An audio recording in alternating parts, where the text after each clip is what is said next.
Let's do it, boys. So, for those of you lucky lot who bought the physical copy, there is one more song on the album, a song called "Bleed." End of Suffering, without a doubt, the perfect finale to this album. But Dean, I want to quickly ask what the reasoning behind only having it on the physical and then not actually listing it on the physical. Was that to really make the track impactful in any way, or I think to surprise people with one last message? I think it was something like we've always really valued and appreciated physical music, and we make a book version of our record just because we want to make a book for us. So I think me and Frank were just talking about what if it's just on the physical for the people that have gone that extra thing to go and buy that. And it felt like a little bit like some of those sort of secret tracks that you remember from when you were younger that were actually the best, most emotional moments on there that you attached to. So I think it was us sort of also trying to create a bit of that moment.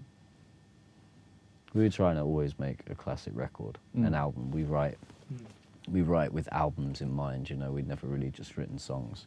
We always write. The way we structure the track listing is with side A and side B of the vinyl in mind, you know, never leaving anyone in too much of a delicate place, like without being able to give them something to look forward to, like.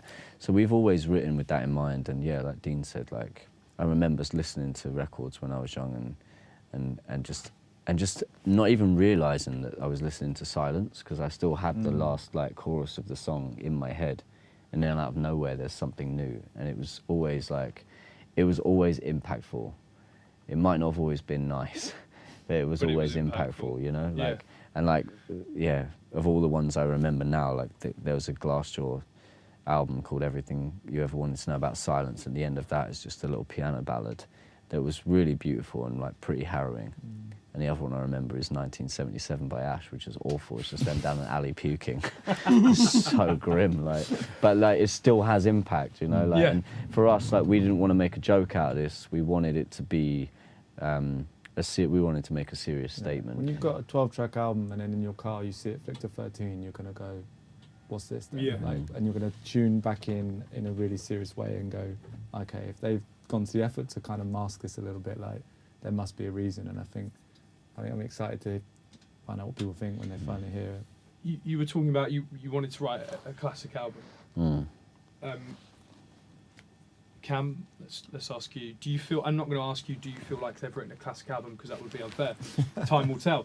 But do you feel like you've been involved in an important album? Yeah, it's a really funny question. We had a conversation when we nearly finished the record, and it was me in one of my more hyperactive days saying to them, they will be talking about this record in years that rock before this album and rock after this album. I was being like facetious and funny, but yeah, I mean, it feels important to me personally, because actually the most important thing, fuck the music, I've actually made 2 fucking close friends out of this, which is very rare. And how about you, Alan? Do you feel like you've been involved in an important album? I definitely do, yeah. I like all types of music, but even from going back to be a kid, emotionally strong music is what you're drawn to. It kind of, those are the records that when you grow up mean something to you and help you through bad times or whatever. They just resonate and stay with you. Cam, Alan, Frank and Dean, thank you so much for today. Thank you, mate. Thank you very much. I think everyone that will see this and hear this will go back and listen to the album in a completely different way now, I think, as well. I think they'll consume it. I think what they would have done is probably listen to it in their own way and put their own stamp on it and how they felt about it. But I think now, hearing your stories and how it all came together, I think it will just open its world up completely. So there are many, many layers to this album, and there's more to explore for people. So thank you so much for watching. We'll see you soon. Thanks.